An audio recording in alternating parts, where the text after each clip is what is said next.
Well, good morning, everyone. Thank you all for being here at this early hour. At approximately 8:15 p.m. yesterday evening, September 30th, an Edmonton Police Service police officer was working traffic control duties during the Edmonton Eskimos football game. The uniformed officer was standing behind a traffic barricade and in front of his police vehicle at an intersection near 107A Avenue and 92nd Street, just southwest of Commonwealth Stadium. The flashing lights of the police vehicle were activated at the time to improve visibility. Suddenly and without notice, and at a high rate of speed, a male driving a white Chevrolet Malibu crashed through the traffic barricades that were separating vehicles from pedestrians. The vehicle struck the police officer, sending him flying into the air 15 feet before colliding with the officer's cruiser, again at a high rate of speed. A male, believed to be 30 years old, then jumped out of his vehicle and viciously attacked the Edmonton Police Service member with a knife. A struggle then ensued, during which the male suspect stabbed the officer several times before fleeing the scene on foot, northbound, down 92nd Street. Because of the officer's injuries, he was transported to hospital. Information about the registered owner of the vehicle was broadcast to patrol officers across the city. Just before midnight, a U-Haul truck was pulled over at a check stop location on Wayne Gretzky Drive and 112th Avenue. A police officer asked to see the license of the driver. When the document was presented, the officer recognized the name as being very similar to the registered owner of the Chevy Malibu. The U-Haul truck immediately fled the scene and was pursued by police officers towards downtown Edmonton.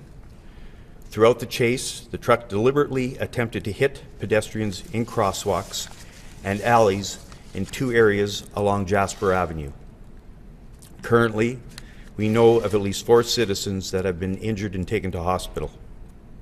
The event concluded when the U-Haul truck flipped on Jasper Avenue due to police interaction.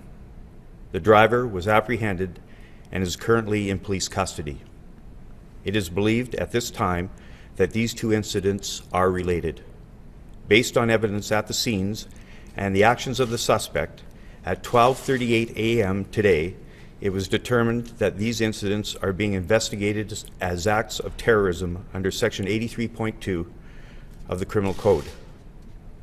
The Edmonton Police Service is working very closely with the RCMP's Integrated National Security Enforcement Team, or INSET, and other Canadian public security agencies.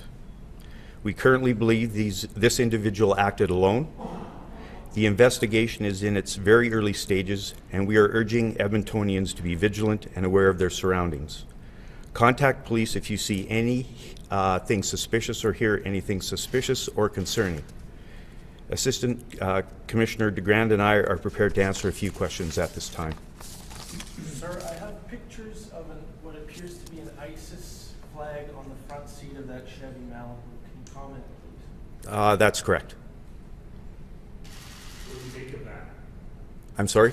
What do you make of that? Well, that's part of the investigation. We've obviously seized that as evidence, and we'll be working the investigation forward. Is the man in custody known to police prior to this? He is. Are you looking for anyone else?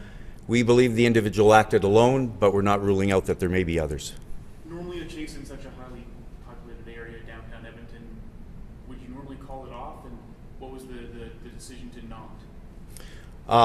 I would suggest due to the seriousness of the offense, or the believed offense, is why the chase was not called off.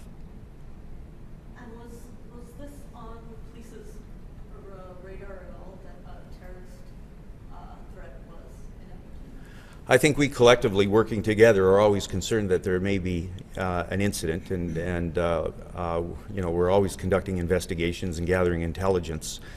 Did we have any forewarning of this particular event? Absolutely not. Is the suspect an Edmontonian, a new Canadian? Does he have a family? I can't tell you that at this time. Obviously, the investigation is in its early stages, and we'll be releasing that information later. One more question. The condition of the officer and the 4 pedestrians? He is, well, he's obviously injured, but it's not critical. The pedestrians, I don't know the extent of their injuries at this time. Again, we're in the very preliminary stages. I can tell you we'll hold another press conference at 3:00 p.m. this afternoon, and we will have more details at that time. Thank you.